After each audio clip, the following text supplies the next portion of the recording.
తెలంగాణ చేపల పులుసు అండి. ఇలా కడిగి పెట్టుకోవాలి నీట్గా, మంచిగా పెద్ద పెద్ద ముక్కలు. చూడండి, చింతపండు అండి కాసేపు నానబెట్టుకొని ఉంచుకోవాలి, ఒక 10 minutes. తర్వాత వచ్చేసి దాంట్లోకి కొన్ని టమాటా, ఒక టమాటా అండి, కొన్ని ఆనియన్స్ ఇలా కట్ చేసుకోవాలి. ఇంతకుముందు కొంచెం వేపుకొని దాన్ని పేస్ట్ చేస్తాం కదా, ఇది కొన్ని ఏమో తాలింపులో వేయాలి, కొన్ని పచ్చిమిర్చి మంచిగా వేయించుకోవాలండి. జీలకర్రని కాసేపు ఆనియన్లో కొంచెం ఆయిల్ పోసుకోవాలి, ఎందుకంటే ఆనియన్స్ వేసుకోవాలి, డిష్లో బాగుంటాయి.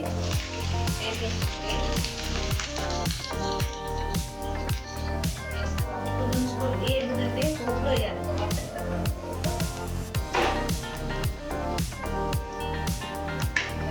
రెడ్ కలర్ వచ్చేటట్టు వేసుకోవాలి. తర్వాత మిక్స్ పట్టుకోవాలి.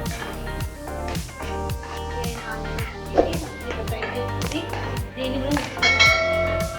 చేస్తారండి, దీన్ని పౌడర్ చేసుకోవాలి, మిక్సీలో వేసి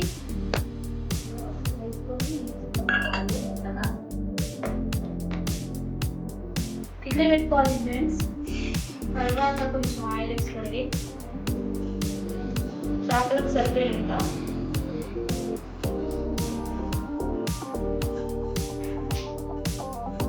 చేపల కూర కదా ఫ్రెండ్స్, కొంచెం ఆయిల్ ఎక్కువనే పెడుతుంది. చేపల ఆయిల్ ఎక్కువ ఉంటేనే బాగుంటుంది టేస్ట్. ఆయిల్ హీట్ అయింది ఫ్రెండ్స్, కొంచెం ఆనియన్స్ వేసుకోండి, పచ్చిమిర్చి వేసుకోండి,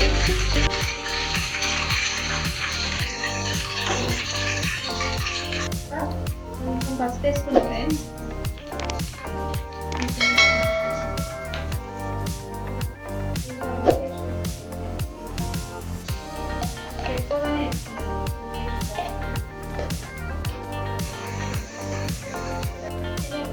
ఈ మెంతి పొడి, జీలకర్ర పొడి ఫ్రెండ్స్ వేసుకోండి.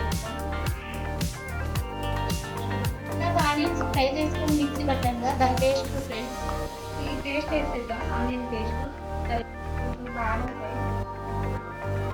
ఎక్కువ వేసుకోండి, ఇంట్లో కదా వేసుకొని టేస్ట్ కొంచెం సాల్ట్ వేసుకోండి, కొంచెం జ్యూస్ వేసుకోండి, కొంచెం తక్కువ పర్వాలేదు, ఎక్కువ చికెన్లో వేసుకోండి.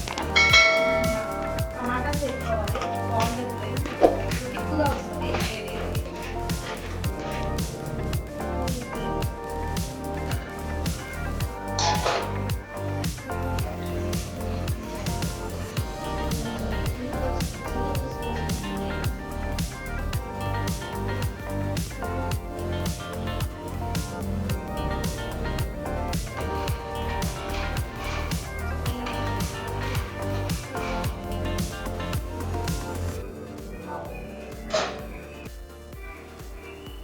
ఫిష్ వేసుకున్నాం ఫ్రెండ్స్, కడిగి పెట్టిన ఫిష్ వేసుకున్నాం.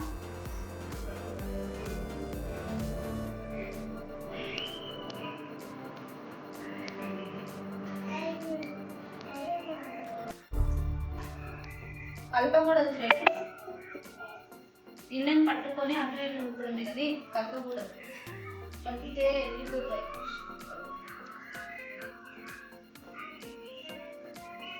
మంచిగా వేసుకోండి, వేసుకుంటే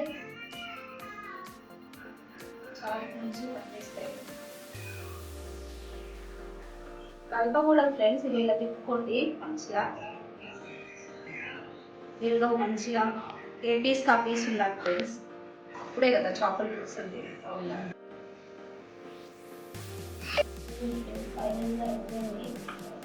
ఆయిల్ పైకి వచ్చిందంటే కర్రీ ఆల్మోస్ట్ అయిపోయినట్టే. ఒకసారి ఇలా కలిపేసుకున్నాం ఫ్రెండ్స్, గరిటె అయితే పెట్టకండి, చిక్కగా వచ్చేస్తుంది. నేను కడిగి పెట్టుకున్నాను, వేసుకుంటాను ఫ్రెండ్స్, సన్నగా కలుపుకుంటాను.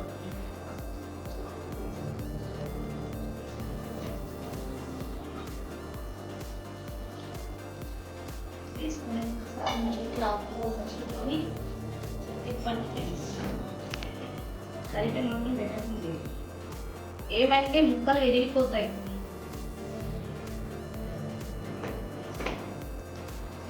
అయిపోయింది ఫైనల్గా అయిపోయింది. గ్యాస్ ఆఫ్ చేసుకోండి.